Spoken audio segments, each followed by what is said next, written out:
ရဲစခန်းမှာအမှုဖွင့်ပြီဆိုတာနဲ့တဲ့တရားရုံးမှာရင်ဆိုင်ရတာလားရှင်တဲ့ကျမအခုထိုင်းမှာအလုပ်လုပ်ကင်နေပါတယ်ရှင်ပြန်လို့လည်းအဆင်မပြေတဲ့အခြေအနေပါတယ်အဲ့တော့ဒီ comment လေး reply ပြန်ပေးတာเนาะ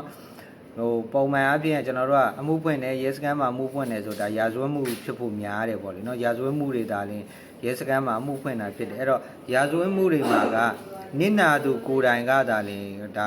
လာရောက်ပြီးတော့တိုင်တန်းပြီးအမှုဖွင့်ရတာပေါ့เนาะကျွန်တော်တရားမမှုမှာကြတော့ဥမာပြည်ပရောက်နေတာပဲဖြစ်ဖြစ်ဘာပဲဖြစ်ဖြစ်ကိုကမသွားနိုင်ဘူးဆိုကိုယ်စလဲလွဲစာပေးပြီးတော့တရားမမှုတွေကဒါတရားလိုအနေနဲ့နော်ဟိုအခွင့်အရေးကိုယ်စလဲအနေနဲ့ဒါတရားစွဲခိုင်းလို့ရတယ်ရာဇဝတ်မှုတွေမှာကြတော့မရဘူးပြနစ်နာသူကိုယ်တိုင်ကနေပြီးတော့မှကိုယ်တိုင်ကိုကြတရားထုံးဆွဲရတယ်အဲ့တော့တရားစွဲပြီဆိုတဲ့အခါကျရင်ရဲစခန်းမှာဒါအရင်ဆုံးပါနံပါတ်ထွက်အောင်လို့သူတို့အမှုဖွင့်ပေးအေးအောင်လို့လုပ်ရတယ်ပေါ့လေနော်ဒါသူတို့အမှုဖွင့်ပေးမယ်အမှုဖွင့်ပေးပြီးသွားရင်ဒါလိုအပ်တဲ့ဒီကာယကံရှင်ပေါ့လေနော်နစ်နာသူကိုလည်းရဲစခန်းစစ်ဆေးသေးတယ်နောက်ထပ်သက်သေတွေလည်းစစ်ဆေးသေးတယ်ဒါသူကအမှုတွေကိုဖန်တီးရတာအမှုဟိုဒီအမှုတိဆောက်ရတာပေါ့လေနော်ဖန်တီးရတာတော့မဟုတ်တိဆောက်ရတာအမှု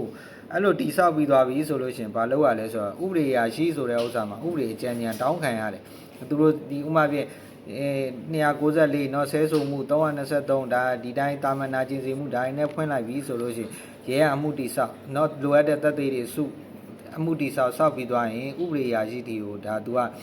ဒီအမှုတွေကိုပို့ပြီးတော့မှဥပဒေကြံဉာဏ်တောင်းခံရတယ်အဲ့တော့ဥပဒေရာရှိကနေပြီးတော့မှဒီပုံမှန်နဲ့တရားစွဲဆိုတင်တယ်ဆိုပြီးတော့မှဥပဒေကြံတောင်းပြန်ကြပြီဆိုတော့မှဒါရဲစခန်းအမှုစစ်ကနေပြီးတော့မှတရားရုံးမှာသွားပြီးတော့ဒါเนาะအမှုတရားစွဲတင်ရတာပေါ့လေเนาะအဲ့တော့အခုသွားဖွင့်တာနဲ့အခုချက်ချင်းတရားရုံးမှာအမှုစွဲတင်လို့မရဘူးတချို့ပုံမှန်ဆိုယမန်ယူရတာမျိုးတွေရှိတယ်เนาะယမန်ကြီးယူရတာရှိတယ်เนาะ